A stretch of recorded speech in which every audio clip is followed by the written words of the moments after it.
A strange thing happens to many people somewhere between the ages of 35 and 55. They begin earning more money than they ever imagined when they were young, and yet they do not feel freer. In some cases, they feel less free. That surprises them because they were taught the wrong picture of financial progress. They were taught that the story of money is linear. Work harder, earn more, save more, accumulate more. Then one day, after enough years, some invisible bell rings and you are safe. Real life is not that neat. What actually happens is much more interesting for a long time. You are the main engine in your financial life. Your labor matters more than your investments. Your discipline matters more than your returns. Your paycheck is the horse pulling the cart, and your investment account is little more than a passenger learning how to sit still. Then something changes. It changes so quietly that many people never notice it until they have already crossed the line. Your money begins doing more work than you do. Not all the work, not enough to make you immortal or invulnerable or free from foolishness, but enough to alter the shape of the future. That is one of the most important moments in adult life. The trouble is that most people do not know it has a name, do not know how to calculate it, and do not understand what it should change psychologically once it arrives. So they keep grinding for a number they may already be mathematically guaranteed to exceed, or they keep living as though every dollar of the future still depends on the next year of exhausting effort, even when the machine is already strong enough to keep rolling without them pushing quite so hard. That is what I want to talk about. Not because I enjoy clever formulas for their own sake. I do not. I have always preferred useful arithmetic to ornamental arithmetic, but this is useful arithmetic, because once you understand the invisible line, money stops being only a question of more and begins becoming a question of enough. And enough, properly understood, is one of the rare words in finance that can actually calm a person down. I remember hearing about a man who spent many years at a great technology company. He was not a celebrity, not a founder, not some television billionaire, just a disciplined employee with a strong income and stronger habits. He saved aggressively, maxed out his retirement plan, built real capital. By his early 40s, he had roughly $750,000 invested. Then he did something that made other people uncomfortable. He quit, not because he had no prospects, not because he had gone mad, not because he was lazy. He simply decided that the next chapter of his life did not need to look like the first. He chose lower income and lower status in the eyes of people who confuse titles with intelligence.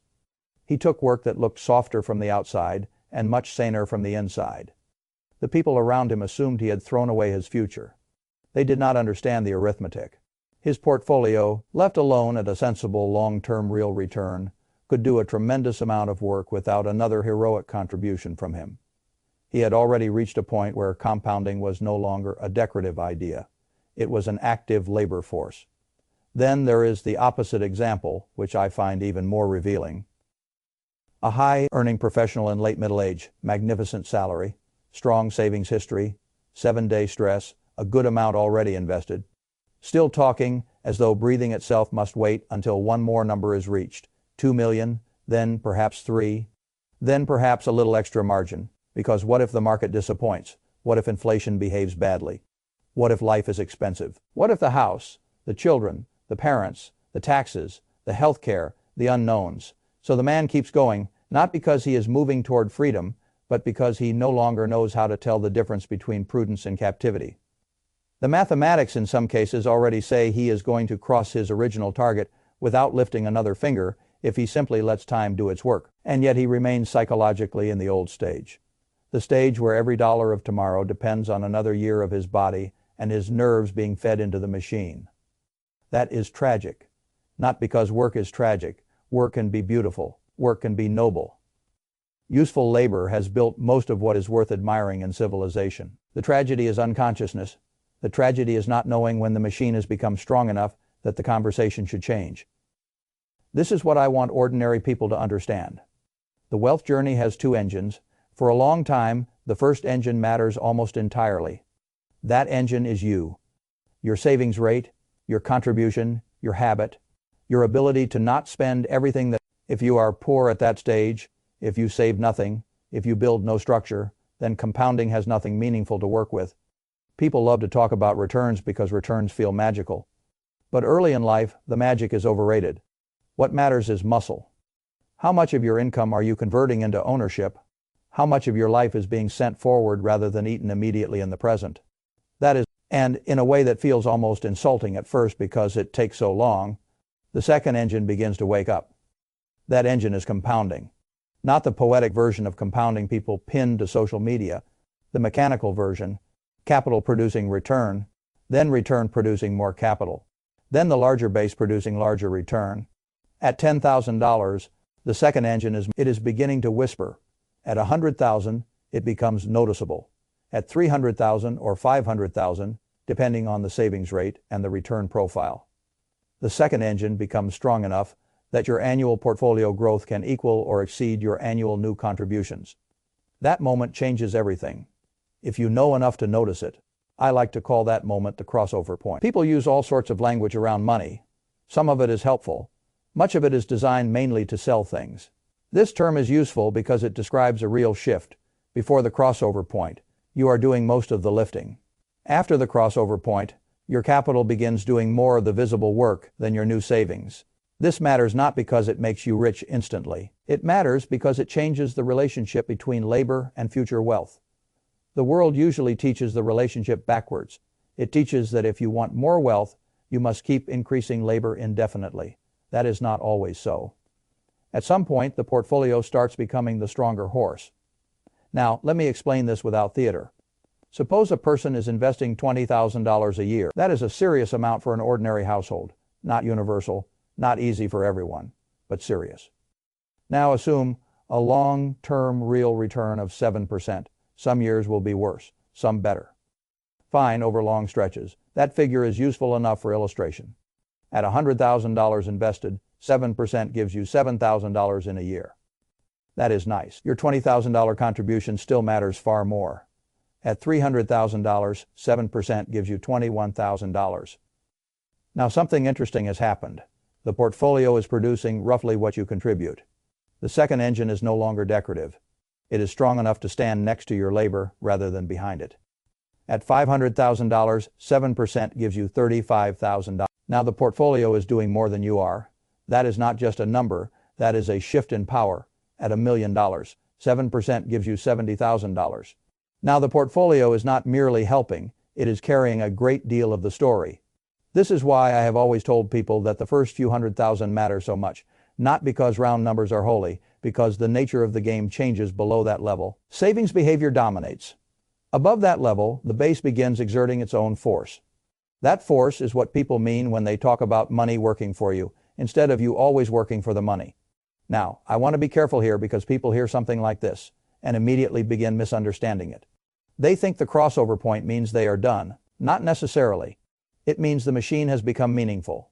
If your goal is $1 million and you stop at 100,000, compounding alone may still get you there eventually. But eventually might mean a very long time. If you stop at 300,000, it gets you there sooner. If you stop at 500,000, sooner still. This is where the shape of time matters more than people think. Halfway in dollars is not halfway in years. That sentence alone is worth a great deal. Contribute more, move proportionally faster, and so on. Compounding does not behave linearly. It behaves quietly, then suddenly. That is why people quit too early and overwork too late. They misread the middle. Let me show you the real trap hiding inside this. Suppose you are targeting $1 million and you contribute $20,000 a year. If you keep contributing the whole way, perhaps you arrive in roughly the low 20s of years, depending on the exact sequence of returns. Fine. But if you stop at 100,000, you may add many years to the journey. If you stop at 300,000, perhaps you add only several. If you stop at 500,000, you may add very little compared with the emotional drama of continuing to grind. That is what surprises people. Past a certain point, additional contributions still help, but they do not dominate the way they once did. That is not a motivational slogan, it is arithmetic. Now, this leads to a second concept that people confuse with the first. The crossover point is psychologically important because it tells you when compounding has begun doing more work than your annual savings. But there is another line that matters even more strategically. That line tells you when you no longer need to contribute at all in order to reach your retirement target on schedule. This is what many people now call coast-fi. I do not care much about fashionable acronyms, but I do care about useful ideas. And there is a useful idea here. The idea is simple. How much invested capital do you need today, such that if you never added another dollar, time and compound growth would still carry you to your desired retirement number? by your desired retirement age. That number can change a person's psychology if he understands it correctly. It does not mean he should immediately stop working. It does not mean he should become theatrical and announce freedom after reading one calculator output. It means he has crossed from accumulation dependence into timeline dependence. That is a profound shift. Before this point, not saving more would materially wound the outcome. After this point, not saving more may still change the final size, but it may not change whether the plan succeeds at all. That is different. Now we can do the arithmetic. And again, I want to keep it practical. Begin with the question most people avoid because they are uncomfortable looking directly at it. How much do I want to spend each year in retirement? Not how much sounds impressive. Not how much a commentator told me I deserve. How much do I actually want my life to cost? That is the first number. Then subtract income sources that do not require your portfolio to be sold down. Social Security, if you believe some version of it will still exist. A pension, if you are unusual enough to have one. Reliable rental income, if that is part of the plan. Anything that is reasonably dependable outside the portfolio itself. What remains is the annual amount your portfolio must provide. Then comes the simple 4% framework. I know the public likes to treat this as either divine truth or total nonsense. I treat it as a useful planning instrument. Not prophecy, not a guarantee, a planning instrument. If your portfolio needs to produce $45,000 a year, multiply appropriately, and you arrive at the rough target portfolio required to support that spending under conventional assumptions. Then you reverse engineer the present value. Take the target, discount it backwards by a real return assumption across the number of years until retirement. Now you know the amount of capital that, left untouched and allowed to compound, should grow into your required retirement base. That is the coast number. And once you know it, something quite strange can happen. You begin realizing that much of your stress may be running on old assumptions. You are still acting as though each new contribution is the thing that makes retirement possible. But the machine may already be strong enough that retirement is mathematically possible without those new contributions. The contributions now change degree, not destiny. That is a very different burden, and many people never discover they have crossed that line because nobody ever taught them to calculate it. This is where a lot of unnecessary suffering lives. A person can be financially free in the structural sense and still psychologically enslaved because he has not internalized what his capital can now do without him. That is not a math problem anymore. It is an identity problem. I will give you a case that makes this very clear. Suppose there is a woman in her late 30s, strong income, steady contributor, not a celebrity, not a hedge fund prodigy, just disciplined. She has built a portfolio of a few $100,000. She wants to retire at 60. She wants a life that costs a reasonable amount, not a performative amount. Once you run the math, you may discover that she already has enough invested that if left alone, the portfolio will reach her required retirement number by the desired age without another dollar being contributed. That is extraordinary information. Not because she can become lazy, because she has options. And options are what wealth is really for. The public thinks wealth is mainly for looking rich. That is childish. Wealth is for optionality. It is for changing the way decisions feel. It is for making work a choice instead of a hostage situation. It is for letting a person move from optimization to design. Once the coast number is reached, the psychological conversation should change. How do I maximize every dollar and grind harder and squeeze another few years out of my nervous system? The person can begin asking, what do I actually want the next chapter to feel like? That is a far more mature question. Maybe the answer is keep going. Good. There is nothing wrong with work if it is chosen and rewarding. Maybe the answer is shift careers. Take a lower paying role with more meaning or less stress. Start a smaller business. Teach, write, consult, become more available to family. Refuse the promotion that buys more status but less life.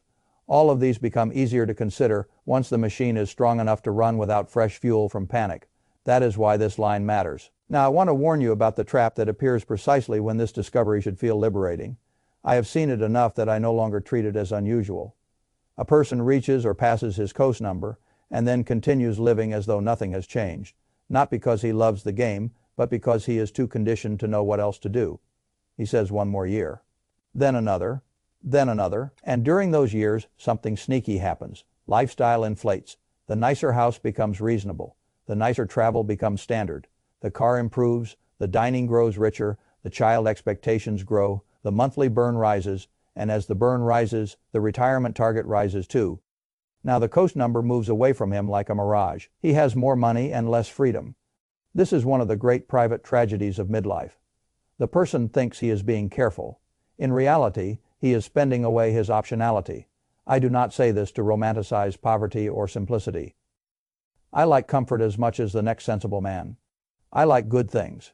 The problem is not enjoying good things. The problem is unconsciously converting financial progress into new fixed requirements so quickly that freedom never arrives even when the arithmetic once said it already had.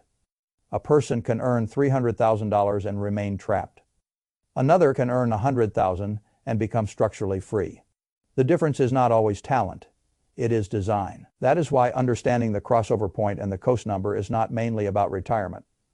It is about the relationship between work, money, and self-deception. These concepts force a person to confront a harder question than how much more. They force him to ask what for. That question is dangerous in a very good way. It punctures a lot of nonsense. A person who says he needs $1 more million may discover that he does not need it mathematically. He needs it emotionally. Now we are in a different conversation entirely. Emotional needs are real, but they are not investment targets. The world keeps confusing the two. So what should a sensible person do with this information? First, calculate it honestly, not vaguely. Not when the mood strikes annually. Once a year is plenty. Know your desired spending. Know your expected outside income. Know your target portfolio. Know your real return assumption. Know your years remaining. Then compute the coast number. If you are below it, wonderful. That does not mean failure. It means clarity. You know the job now. Keep feeding the machine. Automate contributions. Do not try to outsmart every market wobble. Do not turn investing into a hobby of prediction. Just keep buying productive assets at reasonable cost and let time do the heavy lifting. If you are at or above it, then the world becomes more interesting. Now you have options. You can continue contributing and build a larger safety margin that is reasonable. You can take more career risk. You can reduce hours. You can choose saner work. You can become more selective with clients, bosses, projects, and obligations. What you must not do is sleepwalk. Sleepwalking is what turns freedom into a new prison. And that happens because people fail to separate identity from income. This is one of the hardest transitions for ambitious people. When a man has spent 20 years being praised, feared, rewarded, and socially classified by what he earns, he begins believing that income is himself. So even when he no longer needs the income in the old way, he still craves the emotional architecture built around it. That is why some wealthy people keep working long after they no longer need to. Not because the math requires it, because the ego has not learned what else to be. I do not say that harshly. I say it because it is common. Money can buy optionality. It cannot automatically teach a person how to use optionality without guilt, fear, or confusion. That is a different education. Now, I also want to warn against the opposite misuse. A person runs a calculator once, sees a flattering answer, and decides discipline no longer matters. That is equally foolish. These concepts are tools, not excuses. Markets can disappoint, spending can drift, life can change, parents get sick, children surprise you, governments change rules. Inflation does not ask permission. This is why I prefer generosity of margin. The goal is not to obey some formula, so literally that you become brittle. The goal is to understand where you stand well enough that your next decision is conscious, rather than inherited from fear. That is the whole point. I want conscious lives, not optimized prisons. I also think people should be careful about the return assumptions they use. A calculator is a servant, not a god. Use something grounded, real returns, not fantasy numbers based on your wish, to retire early in spectacular comfort while contributing almost nothing. I have no interest in fantasy finance. The world is already full of it. Sound assumptions keep people honest. Honest assumptions lead to better decisions. And better decisions, repeated long enough, create something extraordinary, not just money. Perspective. One of the great gifts of serious saving and investing is not the final account balance. It is that eventually, if done properly, it changes how you see the bargain between money and life. Early on, the bargain is brutal. You save and it feels like deprivation. You work and it feels like the future is far away. You sacrifice and the account still looks unimpressive. Later, if you persist, the bargain becomes much better. The future begins helping. The account begins participating. Then eventually the account becomes strong enough that it can negotiate on your behalf. That is a remarkable thing. It lets you stop asking, how do I survive, and start asking, how do I want to use the next decade? Very few people realize how close they may already be to that shift. They keep treating themselves like the frightened beginner long after the machine has become formidable. That is why I wanted to explain this. Because clarity itself can change a life. Not in the magical sense, in the directional sense. The math can tell you whether you are still hauling the whole cart or whether the horses are now pulling differently than they once were. Once you see that, you stop speaking to yourself with the same level of panic. You may still work hard, you may still contribute, you may still prefer surplus. Fine, I often prefer surplus too, but surplus chosen knowingly feels different from endless accumulation, driven by anxiety and vague inherited slogans about more. The whole subject ultimately comes down to one word I admire more each year. Enough. The public thinks enough is a weak word. It is not weak. Enough is one of the strongest words in finance because it breaks the spell of infinity. Without enough, people keep running because they have no logical stopping point. With enough, they can finally begin choosing instead of merely reacting. The crossover point tells you when your money begins doing more work than your new contributions.